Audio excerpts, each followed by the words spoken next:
살았어.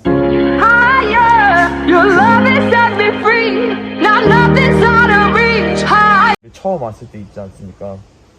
그때 저희가 항상 이 스틱을 하는 서 있는 장소를 와 모습과 그 편집을 하면서 이제 그리고 오늘의 모습을 보면은 이 자갈밭이 이 흙바닥에 깔려있던 게 저희가 운동을 자꾸 이제 무술을 하다 보니까 저 자갈이 이제 더 도로 쪽으로 가는 걸 보면서 그런 것도 좀 많이 달라지지 않았을까 그런 생각도 드는 것 같았습니다.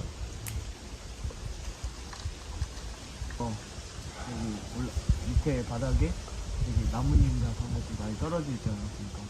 그런 거 보면서 그런 뭐가 떨어진지 모르겠는데 항상 이런 날씨가 되면 그런 게 떨어져 있어서 그런 것도 좀 많이 달라지는.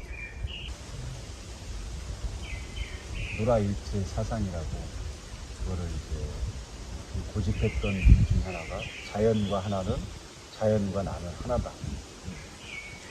일중일체 다중일체 전체 속에 하나가 되고 하나가 내가 되는 것처럼 자연하고 나하고 하나가 돼야 그 속에서 내가 진짜 또 다르게 진짜 하나가 되는 거야. 그럼 우리의 어떤 생각이라는 것은 우리가 이렇게 자연적으로 외형적으로 보여지는 어떤 그 눈앞에 보여지는 현실적인 어떤 감각적인 부분도 느껴질 수 있겠지만 그 내면으로 들어가면 결국은 그 외면이 내면이다. 내면에 의해서 또 이렇게 보여지는 거고 내가 보여지는 그런 오감을 통해서 내 감정이 또 드러나는 거야. 그러면 이 장자가 얘기한 것처럼 자연과 나는 하나다는 말이 참 어떻게 보면 너희들한테는 뜬금없는 얘기가 될지 몰라도 하나가 됐을 때 둘이 되는 게 아니라 하나가 됐을 때 어제 얘기했죠. 둘이 합쳐야 뭐라고 그랬어? 큰 결과물이 나옵니다. 하나의 결과물이 나옵니다. 하나의 결과물이 된다. 결국 둘이라는 것은 생각이 분리가 됩니다. 양극의 현상이 됩니다. 선과 악으로 바뀌십니다. 그러면 이 둘이 되는 순간 자기의 기준이 강해지고 자기의 생각이 강해질 수밖에 없습니다. 그러기 위해서는 하나가 돼야 모든 게 일치가 됩니다. 이 나무 자체도 뻗어지기 전까지는 어떻게 돼 있어요? 일자가 일자. 예, 그렇습니다. 근데 얘는 끝까지 그냥 뻗어졌어. 얘네들은 그 가지일 뿐이야.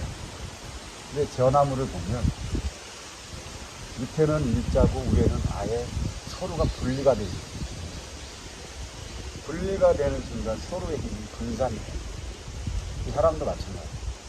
같이 어떤 삼각의 형태를 의미하는 이 칼팁의 이 마크처럼 삼각형이 하나가 됐을 때 결국은 하나의 완성체로 만들어진다는 거죠.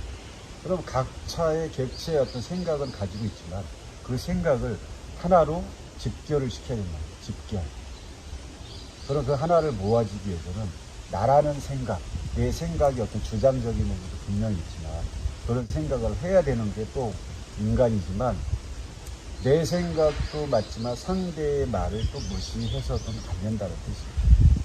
둘과의 어떤 관계. 그러면 어느 한쪽이 우리가 타로를 보면 천칭거울 많이 볼 거야. 네, 그렇습니다.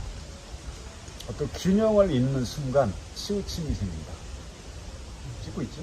찍고 있습니다. 균형을 잃는 순간 치우침이 생긴다. 균형을 잃는 순간 누가 잘났네 누가 못났네 그를 따지는 순간 사람을 우습게 생각할 수도 있고 낮게 볼 수도 있고 근데 내가 보는 너희 둘은 내가 뭐 실질적으로 얘기는 하지만 그냥 그 천칭 저울의 양쪽 그 저울의 위치처럼 그냥 똑같아요.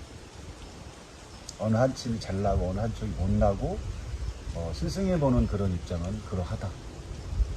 물론 그 안에 경쟁이라는 게 또 생기겠지. 왜?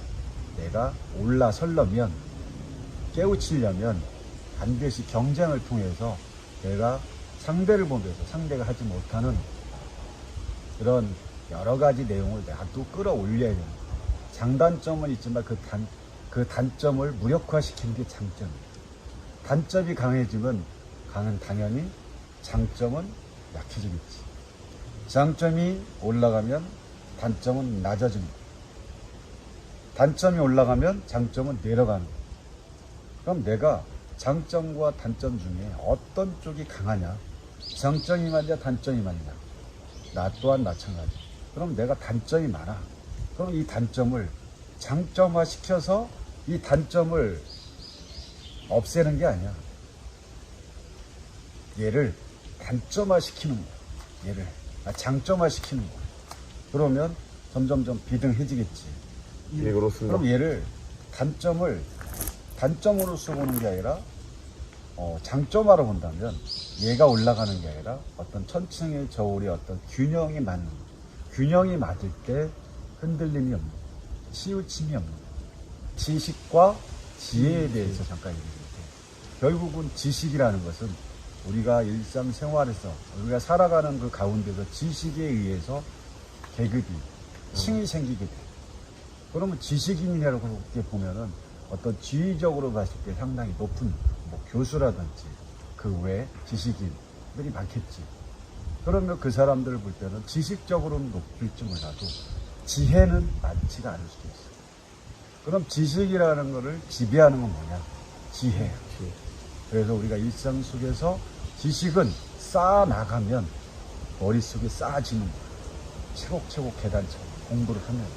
근데 지혜는 지식과는 달라요. 그래서 우리가 진정 만들어야 되는 것은 아이들을 가르치기 위해서 지식이라는 것 반드시 있어야 돼요. 지식과 지식 위에 있는 지혜가 반드시 있어요. 예전에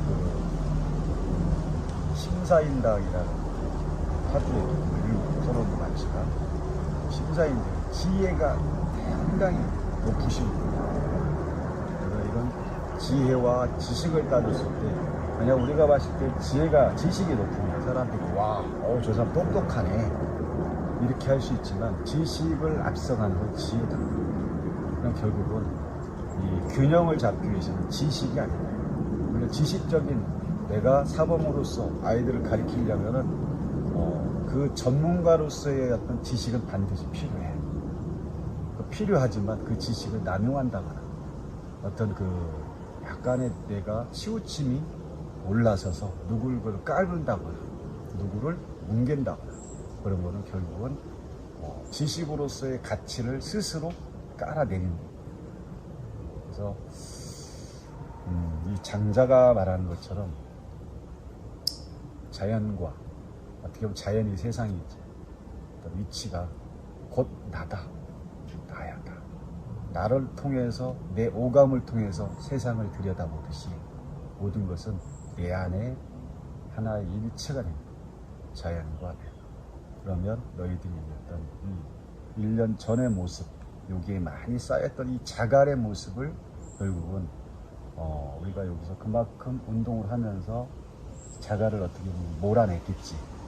몰아내면서 또 이런 느낌을 얘기했던 거고 또 저 자갈이 없으면 내 하체를 중심 잡는 이런 근육들이 발달이 안 돼.